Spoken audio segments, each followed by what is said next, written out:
In December of 1944, the greatest war machine Europe had ever known believed it could finally break the United States. Not slow them down, not delay them, break them, end their advance, shatter their will. They surrounded American soldiers. They cut off their supplies. They isolated them from the rest of the world. And then they waited. They bet on the cold. They bet on hunger. They bet on exhaustion, fear, and despair. What they did not understand, what they would learn the hard way, was that they were surrounding men who did not know how to retreat, caught in the frozen heart of Europe, deep within snow-covered forests and narrow roads buried under ice. American soldiers found themselves completely encircled by a larger, better armed enemy force, desperate for victory. At the time, no one watching the war unfold could have known that this quiet, brutal stand fought in silence, cold, and isolation would become one of the most powerful symbols of courage in the history of the United States. Military. By late 1944, Nazi Germany was running out of options, pressured relentlessly in the east by the advancing Soviet armies, and pushed back in the west by Allied forces that had stormed the beaches of Normandy months earlier. Adolf Hitler knew the war was slipping away. Cities were falling, resources were dwindling. The Reich was bleeding, but Hitler was not ready to accept defeat. Instead, he chose one final gambler, last all-or-nothing strike, meant to reverse the course of the war. That gamble was a surprise offensive through the Ardennes forest, a region of dense woods, narrow roads, and brutal terrain. Allied commanders believed an attack there, especially in the dead of winter, was unlikely. That belief was exactly what Hitler intended to exploit. The plan was bold and reckless: smash through the American lines, split the Allied armies in two, capture critical supply routes, seize the port of Antwerp, and force the Western Allies into a negotiation that could change everything. At the very center of that plan stood a small Belgian town most people had never heard of. Its name was Bastogne.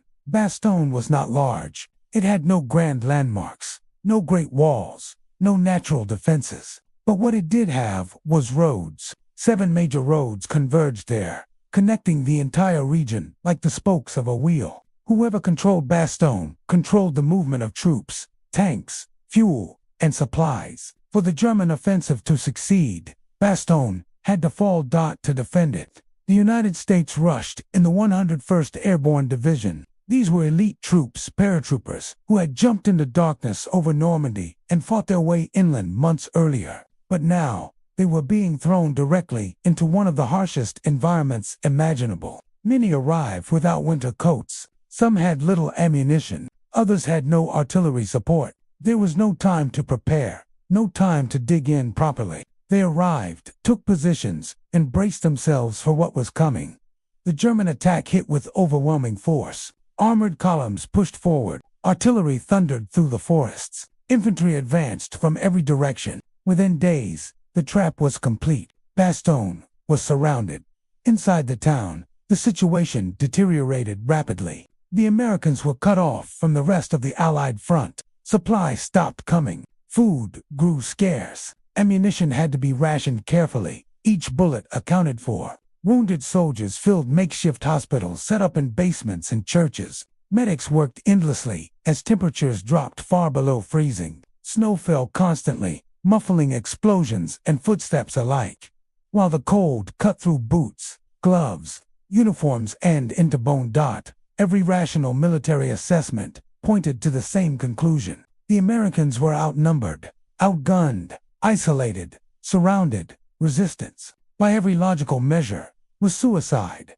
Then came the ultimatum. On December 22, 1944, German commanders sent a formal demand for the immediate surrender of American forces in Bastogne. The message was clear and cold. If the Americans did not surrender, the town would be destroyed. Artillery and tanks were already in position. The Germans believed the outcome was inevitable. The message reached Brigadier General Anthony McAuliffe, the acting commander of the American forces. He read it carefully. Then he read it again. He looked around at the men under his command. Commanded, wounded, frozen, yet still standing. There was no escape plan, no guarantee of reinforcements. no certainty of survival.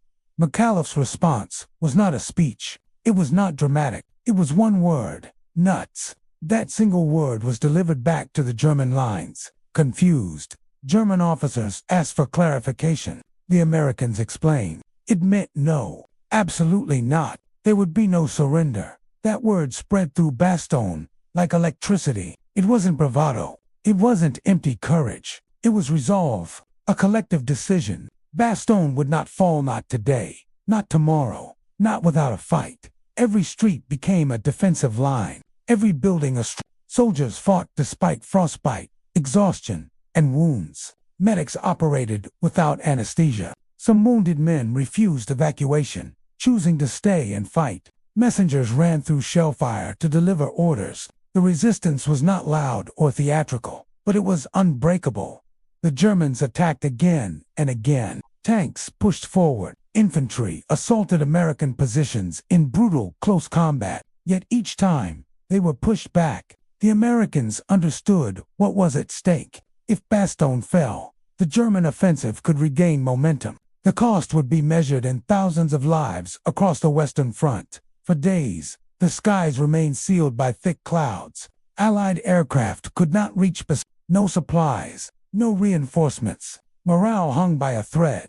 The situation teetered on the edge of collapse. Then finally, the weather broke. The clouds parted, and from the sky, parachutes began to fall. Crates of ammunition, food, medical supplies. Not enough to win, but enough to survive. Enough to keep fighting. Enough to hold on one more day. And then another dot, far to the south. Another move was already underway. General George S. Patton, one of the most aggressive commanders in the U.S. Army, had been preparing for this moment. In a stunning display of speed and coordination, Patton pivoted his entire army northward in the middle of winter, maneuver many believed impossible. On December 26, 1944, Patton's forces broke through German lines and reached base. The siege was over. The Americans had held. The German advance stalled. Their momentum shattered. The last major Nazi offensive in the West began to collapse. The defense of Bastogne did not win the war by itself, but without it, history might have unfolded very differently. That small town became a symbol of leadership under pressure, of endurance beyond reason, of courage forged in freezing silence. It proved that victory does not always belong to the strongest force, but to those who refuse to give in, even when logic says they should. When history speaks of World War II, it remembers massive invasions, sweeping offensives, and vast armies clashing across continents. But sometimes, the fate of the world turns quietly, in unlikely places, because ordinary men choose to stand their ground. When retreat seemed logical, when surrender seemed inevitable, the Americans stayed, and because they did, that line was never crossed.